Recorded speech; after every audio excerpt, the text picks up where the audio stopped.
Assalamualaikum warahmatullahi wabarakatuh. Alhamdulillahilladzi wa kafa. Wassalatu wassalamu ala nabi Mustafa wa ala alihi wa ashabihi ahli sidqi wal wafa. Asyhadu an la ilaha illallah wahdahu la syarika lah wa asyhadu anna Muhammadan abduhu wa rasuluhu alladzi la nabiyya ba'dahu. Allahumma shalli wa sallim wa barik ala Muhammadin وعلى آله وصحبه ومن تبعهم بإحسان إلى يوم الدين أما بعد فقال الله تعالى في كتابه الكريم أعوذ بالله من الشيطان الرجيم فأين تذهبون إن هو إلا ذكر للعالمين لمن شاء منكم أن يستقيم وما تشاءون إلا أن يشاء الله رب العالمين. Hadirin jemaah salat zuhur yang dirahmati Allah Subhanahu wa taala. Alhamdulillah, puji syukur pada Allah Subhanahu wa taala yang masih menganugerahkan berbagai nikmat kepada kita semua, nikmat sehat, nikmat kesempatan, nikmat umur, sehingga kita bisa melaksanakan salah satu kewajiban kita sebagai seorang muslim, yaitu salat zuhur secara berjamaah. Semoga ibadah salat zuhur kita menjadi ibadah yang makbul di sisi Allah Subhanahu wa taala. Dalam salawat dan salam semoga senantiasa tercurahkan kepada Rasul kita Nabi Muhammad Sallallahu Alaihi Wasallam, pada keluarganya, para sahabatnya, dan umatnya yang istiqomah menjalankan ajaran. Khotimah rahimahullah, kalau Bapak Ibu pergi atau berjalan ke jalur selatan, ke arah Garut, Tasik, dan seterusnya, kita melewati Nagreg. Ada turunan Nagreg itu di sebelah kiri jalan. Ada sebuah masjid yang namanya Masjid Uswatun Hasanah. Diambil tentu dari ayat Quran, teladan terbaik yang disematkan oleh Allah kepada Nabi kita Nabi Muhammad SAW dan Nabi Allah Ibrahim alaihissalam. Tapi yang menarik maksudnya di situ adalah ada gapura masjidnya, namun dicantumkan di situ salah satu potongan ayat yang tadi saya bacakan dalam khutbah. Fa'aina tadhhabun. Kalau dibahasakan, kalian mau pergi kemana? Yang menarik, potongan ayat ini dicantumkan di tempat yang memang di situ 24 jam harus lalu lintas, tidak pernah berhenti, jalur utama, jalur nasional. Sehingga kalau kita sedang bepergian ke jalur selatan itu, kita melihat, menengok, kemudian masjid tersebut, apalagi singgah misalnya untuk melaksanakan sholat, kita akan kemudian melihat potongan ayat tersebut. Itu diambil tadi dari surah At-Takwir yang saya bacakan. Fa'aina tadhhabun. Mau kemana kalian? Kalau konteksnya bepergian kita saat itu, tentu seolah-olah bertanya tentang tujuan berarti. Ketika ditanya mau kemana, maka bertanya tentang tujuan. Tapi kita tidak bisa menjawab misalkan ayat itu, atau Allah berfirman dengan ayat itu, mau kemana kalian? Kita jawab, saya mau ke Tasikmalaya, saya mau ke Cilacap, saya mau ke Jogja, jalur selatan. Tetapi yang dimaksud dari ayat tersebut adalah pesan pertama satu, bahwa kehidupan kita di dunia ini Allah ibaratkan sebagai sebuah perjalanan. Dan kita ini sebagai seorang musafir. Sebuah perjalanan dan kita sebagai seorang musafir. Yang kedua, dalam sebuah perjalanan ada dua hal penting yang harus ada. Ini tidak bisa tidak ada. Pertama, tentukan tujuan. Kalau kita ditanya, Pak, Bu mau kemana? Tujuan kita harus tentu dulu ini mau kemana. Tanya tetangga kita mau kemana Pak? Besok mau ke Surabaya, jelas tujuannya. Mau ke Bandung, jelas tujuannya. Karena dalam sebuah perjalanan tujuan itu sebuah keniscayaan. Kalau kita tidak bisa menentukan dan menetapkan tujuan, tidak ada tujuan yang jelas, tidak ada arah yang jelas, maka poin yang keduanya itu kita tidak bisa sempurnakan. Apa yang kedua yang harus ada dalam sebuah perjalanan? Mempersiapkan bekal. Kalau tujuan saja kita sudah tidak jelas, tidak tahu tujuan kita mau kemana, apalagi kemudian untuk bekalnya. Karena bekal itu berkaitan erat dengan tujuan. Kita mau ke Surabaya, berapa hari? Seminggu. Berarti minimal bekal kita, apakah itu pakaiannya, uangnya, dan lain sebagainya, itu minimal cukup untuk 1 minggu kan. Tapi kalau tujuan saja kita belum jelas, maka yakin bekalnya pun nggak ada ya. Susah untuk mempersiapkan bekalnya. Kalau tujuannya pun kita nggak tahu. Sehingga ayat ini tadi mengingatkan kita bahwa di dunia ini kita sedang dalam melakukan perjalanan. Kalau dalam melakukan perjalanan itu, maka kita harus tahu tujuannya kemana. Kalau tujuannya sudah jelas, maka siapkan bekal untuk kita bisa sampai ke tujuan tersebut. Kalau tujuan belum tahu, maka bekal juga kita sulit untuk mempersiapkan. Nah, banyak orang yang kemudian tujuan hidup di dunianya saja dia tidak tahu. Maka bagaimana mungkin dia bisa menyiapkan bekal? Nah, ayat itu mengingatkan kita, fa'aina tadhhabun, mau dibawa kemana kehidupan? Kita mau pergi kemana? Kalau sudah jelas tujuannya kemana, maka kata Allah apa? Wa tazawwadu fa inna khairaz zadi taqwa. Tinggal bekal yang kalian siapkan, dan sebaik-baik bekal adalah takwa. Maka ketika Ali bin Abi Thalib radhiyallahu anhu datang ke sebuah TPU, ya, tempat pemakaman umum, beliau mengatakan assalamualaikum ya ahlal kubur. Karena salah satu sunnahnya ketika kita masuk dan berziarah ke tempat pemakaman umum itu, kita membaca doa itu salah satunya yang diajarkan oleh Rasul.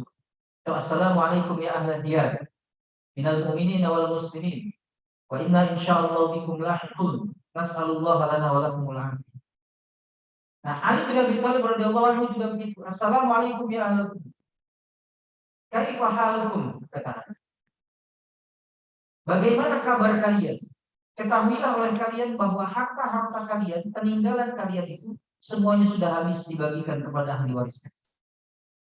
Di harta Pak, Bu, yang kita sekarang kumpulkan, yang kita sekarang tumpuk mungkin, yang kita kemudian asetkan semua, nanti ketika meninggal kata Ali bin Abi Thalib radhiyallahu anhu, harta kalian sudah habis. Karena itu sudah jadi hak waris para ahli waris. Pangkat jabatan kalian yang dulu kalian mati-matian kejar, yang dulu kalian mati-matian pertahankan, sekarang sudah diisi orang. Mohon maaf Bapak Ibu, ketika wafat kemudian menjadi direktur utama, wafat pagi hari mungkin besok harinya harus sudah ada penggantinya. Sudah diambil. Ya. Apapun jabatan tertinggi sekalipun, misalkan presiden wafat, ya sore harinya mungkin besok paginya harus ada yang menggantikan. Kan? Bahkan kata Ali bin Abi Thalib radhiyallahu anhu, pasangan kalian yang kalian tinggalkan, yang kalian cintai di dunia itu, di dunia sewaktu di dunia itu juga sudah menikah lagi. Bagaimana kabar kalian? Kata Ali bin Abi Thalib radhiyallahu anhu. Seandainya kata Ali, kita bisa mendengar jawaban mereka. Tanyanya, Ustaz, apakah mereka mendengar? Apakah mereka menjawab? Hanya kita tidak diberi kuasa oleh Allah untuk bisa mendengar jawaban mereka. Kita tidak diberi kemampuan oleh Allah untuk bisa mendengar cerita mereka. Padahal mereka menjawab. Nah, kata Ali bin Abi Thalib radhiyallahu anhu, seandainya kita bisa mendengar apa jawaban mereka itu, wa tazawwadu fa inna khairaz zadi taqwa. Hei, kalian yang masih hidup, berbekal, karena sesungguhnya sebaik-baik bekal adalah takwa. Kenapa kemudian disebutkan terkait dengan bekal tadi? Sebab ternyata mereka, saudara-saudara kita yang di Arab Basra, itu sudah melakukan perjalanan panjang. Perjalanan yang sangat panjang. Bahkan bisa lebih panjang dari umur kita di dunia. Bukankah orang-orang terdahulu yang sudah meninggal lebih dulu dari kita, masa penantian kepada hari kiamat jauh lebih panjang dari umur dia di dunia? Ya, dari umur mereka di dunia. Orang-orang terdahulu, atau para nabi, para rasul, telah wafat berabad-abad lama. Padahal umurnya itu hanya puluhan atau ratusan tahun. Tapi penantian mereka sampai hari kiamat di alam barzah itu panjang. Dan diibaratkan itulah perjalanan. Hanya di alam barzah, Bapak Ibu. Perjalanan yang kita nggak bisa nyiapin bekal lagi. Karena tempat terbaik dan satu-satunya tempat untuk mempersiapkan bekal di sini di dunia. Karena di alam barzah itu alam di mana kita nggak bisa lagi mempersiapkan bekal, tapi menikmati bekalnya. Sehingga kalau ada kemudian jenazah yang lulus dan lolos menjawab pertanyaan munkar nakir, apa jawaban munkar nakir? Nam sholihan, tidurlah kamu dengan nyenyak. Hatta yab'atsakallahu yaumal qiyamah, sampai nanti Allah bangkitkan kamu pada hari kiamat. Tidur dengan nyenyak. Tidur yang seolah nggak terasa atau tiba-tiba bangun, kemudian kiamat terjadi. Tapi mereka yang tidak lolos menjawab pertanyaan malaikat munkar nakir, siksa kubur mereka. Dan itu sangat panjang perjalanan mereka dibandingkan umur mereka. Ya. Maka Allah tadi bertanya, banyak tapi tujuan kita mau kemana? Dan bekal terbaik kita apa? Takwa, amal saleh. Ya. Sehingga Abdullah bin Busr radhiyallahu anhu meriwayatkan sebuah hadis. Ketika beliau bertanya, ketika ada seorang Arab Badui bertanya, Ja'a Arabi atau Inna Arabiyan sa'ala Nabi sallallahu alaihi wasallam. Seorang Arab Badui bertanya kepada Nabi SAW, Ya Rasulullah, man khairun nas? Siapa manusia terbaik? Kata Rasulullah, khairukum man tala umruhu wa hasuna amaluhu. Manusia terbaik di antara kalian adalah orang yang umurnya dipanjangkan oleh Allah, tapi amalannya juga baik. Amalnya saleh. Ya. Di riwayat yang lain, Abi Bakar meriwayatkan hampir senada mirip dengan hadis yang diriwayatkan oleh Abdullah bin Busr. Siapa yang terbaik ya Rasul? Khairun nas atau khairukum man tala umruhu wa hasuna amaluhu. Siapa yang paling buruk syarrun nas ya Rasulullah? Yaitu orang yang panjang umurnya wasa'a amaluhu, tapi buruk amal. Itulah orang yang terbaik. Nah, Abdullah bin Busr ini Bapak Ibu, ini sahabat junior. Maksud sahabat junior itu dia bersama dengan Rasulullah itu nggak lama. Bahkan ketika Rasulullah wafat usianya masih belia. Sehingga sebelum Rasulullah wafat, Rasul pernah mendoakan Abdullah bin Busr sambil mengusap kepalanya, membelai kepalanya dan mendoakan bahwa ya'ishu hadza al-ghulam qarnan. Anak ini akan hidup selama satu abad, yaitu 100 tahun. Dan benar ternyata Abdullah bin Busr itu wafat di usia 100 dan termasuk sahabat yang paling terakhir meninggal dunia. Beliau wafat di Syam. Jadi Abdullah bin Busr ini orang yang didoakan oleh Rasulullah, umurnya sampai 100 tahun, meriwayatkan tentang orang terbaik, yaitu orang yang umurnya panjang dan amalnya terbaik. Umurnya panjang dan amalnya paling baik. Karena Bapak Ibu, ternyata di surga itu orang ada derajat-derajatnya juga. Ada level-levelnya di surga. Setiap muslim, setiap mukmin itu pasti masuk surga, kata Rasulullah. Tetapi di surga nanti ada level-levelnya. Walikulli darajatun mimma 'amilu. Setiap orang itu ada derajat, ada levelnya tergantung amalnya. Jadi yang membedakan nanti di surga adalah amal perbuatannya. Itu yang membedakan level. Talha bin Ubaidillah meriwayatkan sebuah hadis. Ada dua orang sahabat, dua orang pemuda saat itu belum jadi sahabat Rasul. Dari jahiliyah kemudian dia masuk Islam bareng, masuk Islamnya bersamaan. Yang satu pemuda yang pertama ini rajin ibadahnya, giat sekali ibadahnya, dan ditakdirkan kemudian mengikuti peperangan bersama Rasul dan wafat, gugur di medan pertempuran, syahid. Tapi sahabat yang kedua ini ibadahnya agak malas gitu. Ya.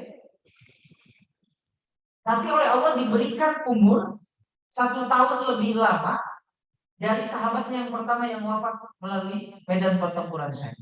Jadi tahun depannya baru meninggal temannya. Tahun depannya baru meninggal.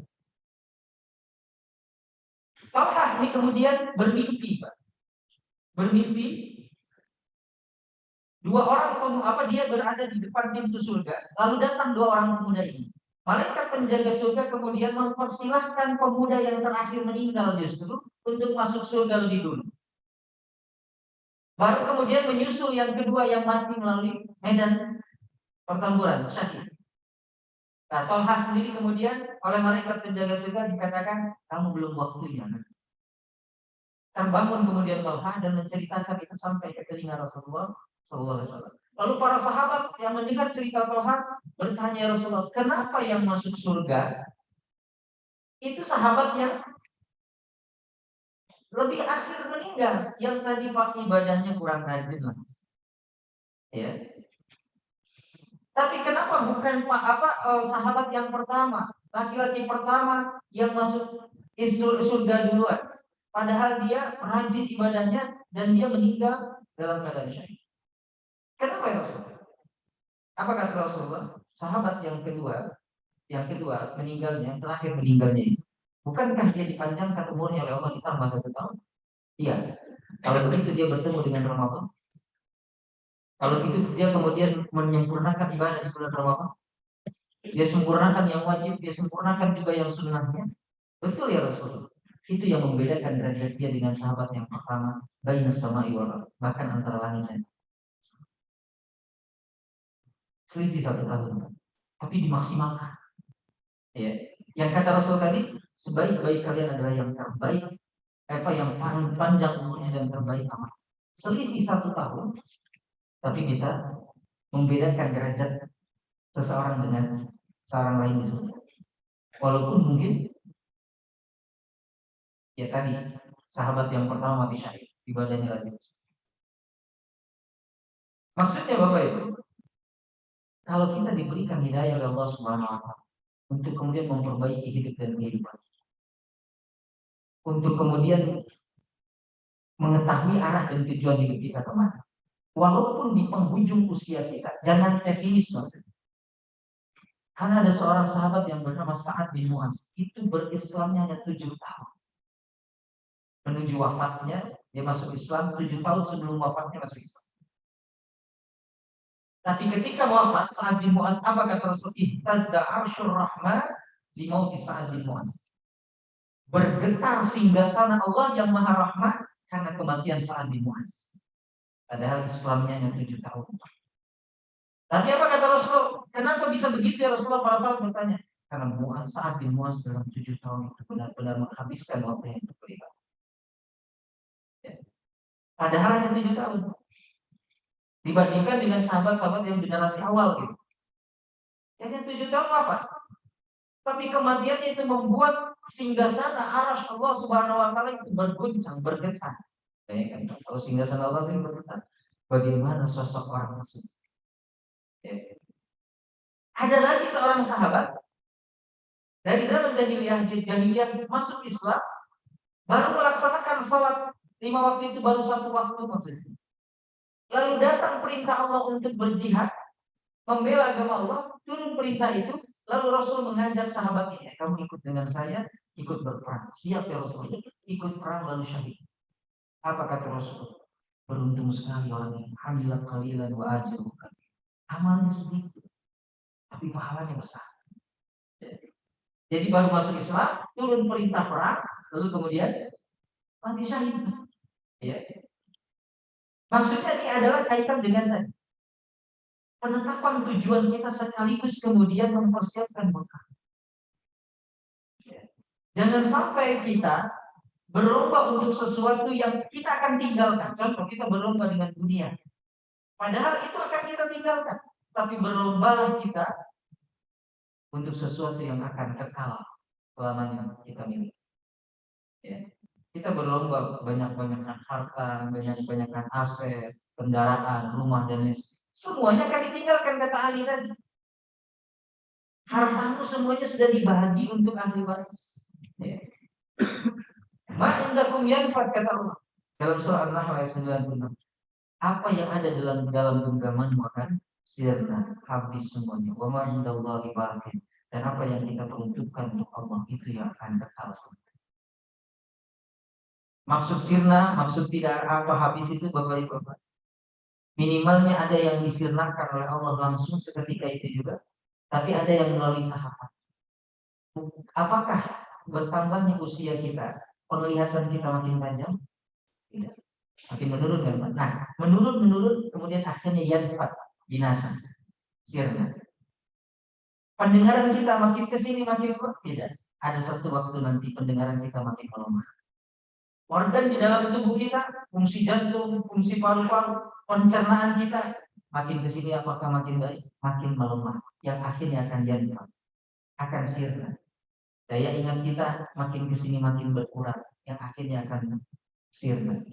Itu ibarat sebuah pesawat landing, apakah kecepatannya diturunkan atau makin ditingkatkan? Diturunkan. Itu mengambil ibrah dari seekor burung. Burung jika akan mendarat, dia tidak kepakkan sayapnya, tapi dia bentangkan saja. Itu tujuannya untuk apa? Mengurangi kecepatan.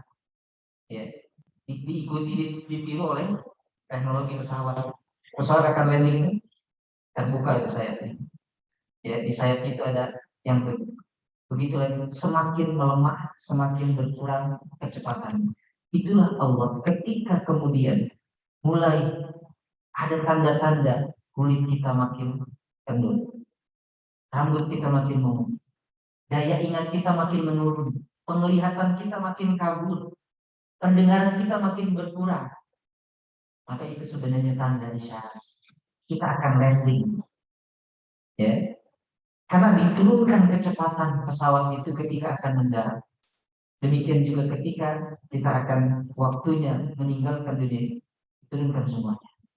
Yang tidak boleh turun adalah keimanan kita. Yang terus harus ditingkatkan adalah amal soleh sebagai bekal. Lain-lainnya semua turun.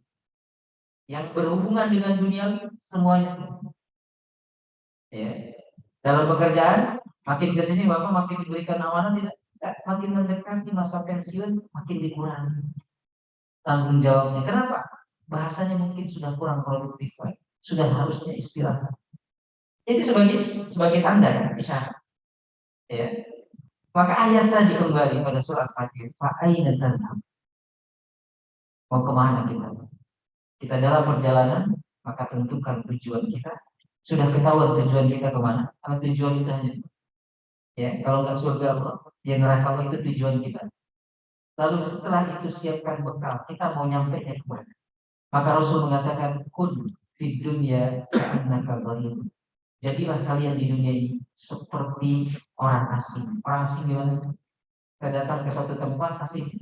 Kenapa kita disebut orang asing? Karena kita nggak akan tinggal di situ selama. Suatu waktu kita akan berangkat. Awabiru sabilin, atau kalau tidak sebagai orang asing, jadilah kamu seperti orang yang nyebrang jalan. Kita nyebrang. Ya, dalam hadis yang lain, seperti kita sedang perjalanan, ada sebuah pohon besar rindang, lalu istirahat, lalu kemudian kita lanjutkan lagi perjalanan. Ya. Nah, Bapak yang dirahmati Allah SWT, itulah yang dimaksud dengan fa'aina tadhhab. Hidup kita ini perjalanan dan kita musafir. Ya. Dan musafir sebuah keniscayaan, butuh tujuan, harus tetap tujuan dan harus ada bekal. Tanpa itu kita nggak sampai ke tujuan. Tanpa bekal kita nggak akan sampai kepada tujuan. Ya. Dan tujuan apa bekal tadi berkaitan erat dengan kesempatan usia yang Allah Subhanahu wa taala. Maka sebaik-baik kita, kata Rasulullah tadi, orang yang dipanjangkan, dikasih kesempatan, walaupun tadi hanya 1 tahun. Tapi dia ketemu Ramadan. Ada saudara kita yang nggak ketemu lagi Ramadan tahun ini. Sudah nggak ketemu lagi Ramadan tahun ini. Kita masih ada sisa 40-an hari, bahkan apakah pun ada jaminan ketemu lagi dengan Ramadan juga nggak tahu. Ya. Tapi seandainya kita masih bertemu dengan Ramadan tahun ini, maka maksimalkan, karena boleh jadi itu Ramadan terakhir dalam kehidupan. Ya. Seperti yang sahabat tadi, dikasih lagi 1 tahun, Allah ternyata dia bisa membedakan level dengan saudaranya di surga. Walaupun saudaranya lebih dulu wafat, bahkan wafatnya dengan mati syahid. Nah, mudah-mudahan kita diberikan oleh Allah Subhanahu wa taala kekuatan untuk bisa menentukan tujuannya. Nggak bingung lagi tujuan kita mau kemana. Karena sudah pasti, kalau begitu kita sekarang persiapkan bekal. Karena kita akan menjalani sebuah perjalanan panjang. Jalan bangsa sampai kepada negeri akhirat kita. Mudah-mudahan Allah Subhanahu Wa Taala senantiasa membimbing dan memberikan petunjuk kepada kita. Mungkin itu yang bisa saya sampaikan Bapak Ibu. Mudah-mudahan sebagai ibu, khususnya bagi saya pribadi, kita semua saling mengingatkan Rasulul Haq, Rasulul Salih, dan Allah Subhanahu Wa Taala wafatkan kita dalam keadaan husnul khatimah dan memasukkan kita ke dalam jannahnya yang paling mulia di sisi Allah Subhanahu Wa Taala. Demikian jazakumullah khairan. Mohon maaf atas segala kekurangan dan kesalahan. Karena Allah wa iyyakum ajmain. Subhanallahumma wa bihamdika, asyhadu an la ilaha illa anta, astaghfiruka wa atubu ilaik. Walhamdulillahirabbil alamin. Assalamualaikum